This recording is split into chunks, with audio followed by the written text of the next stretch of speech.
ಇವಾಗ ಚಾಮರಾಜನಗರ ಇವತ್ತು ಬೆಳೀತಕ್ಕಂಥ ನಗರ.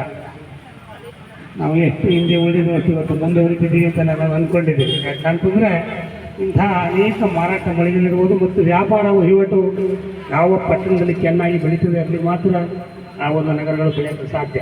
ಮತ್ತು ನಮ್ಮ ಚಾಮರಾಜನಗರದಲ್ಲಿ ಕೈಗಾರಿಕಾ ಪ್ರದೇಶ ಯಲ್ಲಂಬಳ್ಳಿ ಮತ್ತು ಬದನಗುಡ್ಡ ಪ್ರದೇಶ ಸುಮಾರು 2200 ಅನೇಕ ದೊಡ್ಡ ದೊಡ್ಡ ಕಾರ್ಖಾನೆಗಳು ಜಾರಿಗೆ ಬಂದಿದೆ. ಸುಮಾರು 10 ರಿಂದ 20 ಸಾವಿರ ನಿರುದ್ಯೋಗಿ ಯುವಕರಿಗೆ ವಿದ್ಯಾರ್ಥಿಗಳಿಗೆ ಕೆಲಸವನ್ನು ಕೊಡುವಂತಾಗಿದೆ. ಈ ರೀತಿ ಬೆಳೆದರೆ ಒಂದು ರೀತಿ ಜನಗಳ ಆಸೆಯನ್ನು ಒಂದು ಕಡೆ ನಿರುದ್ಯೋಗಿಗಳಿಗೆ ಉದ್ಯೋಗನೂ ದೊರಕುತ್ತೆ. ಆ ರೀತಿ ಉದ್ಯೋಗ ಸಮಸ್ಯೆಯನ್ನು ನಿವಾರಣೆ ಆಗ್ತದೆ. ಹಾಗೆ ಮುಂದೊಂದು ದಿನ ಈ ನಗರ ಚೆನ್ನಾಗಿ ಬೆಳೀಲಿ, ಇಂತಹ ವ್ಯಾಪಾರಸ್ಥರು ಆಸಕ್ತಿಯಾದ್ದರಿಂದ ನಮ್ಮ ನಗರ ಅಭಿವೃದ್ಧಿ ಆಗಲಿ ಅಂತ ಆಸೆ, ಮುಂದೆ ಒಳ್ಳೆಯ ಒಂದು ಮಾರಾಟ ಮಳಿಗೆ ಆಗಲಿ ಅಂತ ಆಸೆ ನನ್ನ ಮಾತನ್ನು ದೇಶದಲ್ಲಿ ನಮ್ಮ ದೇಶದ ಟೋಟಲ್ ಇನ್ಕಮ್ 30% ಗಲ್ಫ್ ದೇಶಕ್ಕೆ ಪೆಟ್ರೋಲು ಡೀಸೆಲಿಂದ.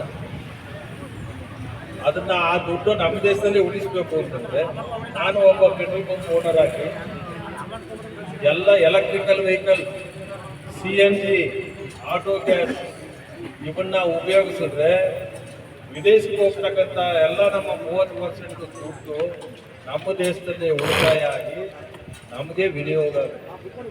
ಆದ್ದರಿಂದ ಪ್ರತಿಯೊಬ್ಬರು ವೆಹಿಕಲ್ ಯಾರು ತಗೋಬೇಕು ಅಂತ ಇದ್ದೀರಿ, ಈ ಎಲೆಕ್ಟ್ರಿಕಲ್ ವೆಹಿಕಲ್ಲು ಪರಿಸರ ಪ್ರೇಮಿ, ಪರಿಸರ ನಾಶ ಮಾಡೋದಿಲ್ಲ, ಸೌಂಡ್ ಇಲ್ಲ, ಮತ್ತು ನಮ್ಮಲ್ಲಿ ಎಲೆಕ್ಟ್ರಿಸಿಟಿ ಇದೆ ಉತ್ಪಾದನೆ, ಎಲೆಕ್ಟ್ರಿಸಿಟಿ ದುಡ್ಡು ಎಲೆಕ್ಟ್ರಿಸಿಟಿ ತುಂಬ ಹೋಗುತ್ತೆ, ಅದೆಲ್ಲ ನಮಗೆ ಉಪಯೋಗ ಆಗುತ್ತೆ. ನಾವು ಕರೆಂಟನ್ನು ಉತ್ಪತ್ತಿ ಮಾಡ್ಬೋದು. ನ್ಯಾಚುರಲ್ ಆಗಿ ನಾವು ಕರೆಂಟ್ ಉತ್ಪತ್ತಿ ಮಾಡೋದ್ರಿಂದ ನಮಗೆ ತುಂಬ ಆದಾಯ ಕಡಿಮೆ ಆಗುತ್ತೆ. ಆದ್ದರಿಂದ ನಾವು ಎಲ್ಲ EV ವೆಹಿಕಲ್ಸ್ಗೆ ಮುಂದೂಗೋಣ. ಎಲ್ಲ ವೆಹಿಕಲ್ಸ್ಗಳಲ್ಲಿ ಎಲೆಕ್ಟ್ರಿಕಲ್ ವೆಹಿಕಲ್ನ ಮುಂದಿನ ದಿನಗಳಲ್ಲಿ ಯೂಸ್ ಮಾಡೋಣ ಅಂತ ಹೇಳ್ತಾ हमारे परिवार में स्वागत है। मैं चाहूँगा कि आप सब इसका अनुभव लें और मेक इन इंडिया सर्विसेज का तहे दिल से स्वागत करें। गौड्रा